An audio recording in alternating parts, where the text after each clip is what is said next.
Sharp न्यूजमध्ये आपले स्वागत आहे।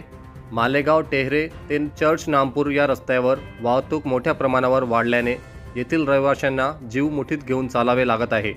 याचं कारण रस्त्यावर GJ 27 TD 6290 हा कंटेनर भरधाव वेगाने चालवल्याने DK चौकातील वडाच्या झाडाची मोठी फांदी तोडत सुसाट वेगात पुढे जात तुळजाभवानी मंदिराजवळील एका इलेक्ट्रॉनिक्स दुकानाच्या दर्शनी भागाचे मोठे नुकसान केले आहे। याशिवाय अविनाश पच्छाव यांच्या कंपाऊंड वॉलसह दारात असलेले मोठे बदामाचे झाड तोडून पुढे भरधाव वेगात निघून गेला व गिरणा पुलाजवळ सकाळी मॉर्निंग वॉकला जाणाऱ्या दोघा मुलींपैकी एकीला जबर धडक दिल्याने ही तरुणी गंभीर जखमी झाली। नागरिकांच्या मदतीने तिला सुविधा हॉस्पिटल येथे दाखल करण्यात आले, परंतु परिस्थिती गंभीर असल्यामुळे तिला नाशिक येथे हलविण्यात आले आहे। उपचारादरम्यान तिचा मृत्यू झाला। या प्रकरणी कॅम्प पोलिसात गुन्हा दाखल करण्यात आलेला आहे।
आमची सर्व सोयगाववासियांची मागणी आहे की हा रोड जसा सिमेंट कॉन्क्रीटचा झाला तेव्हापासून ह्या रोडवर प्रत्येक गाडीचा वेग फार वाढलेला आहे।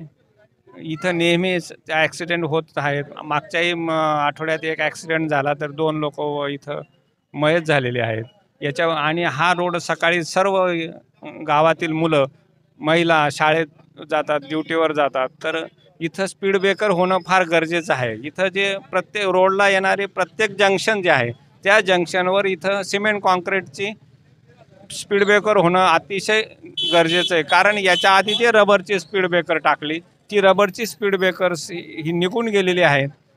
1, 2, 4, 6 महिन्यामध्ये सगळे स्पीड ब्रेकर निघून गेलेले आहे। आणि इथं इतकी हेवी ट्रॅफिक आहे की जर हे कंटेनर जर त्या दुकानात किंवा घरात घुसलं असतं तर आज इथं मोठी दुर्घटना घडली असती।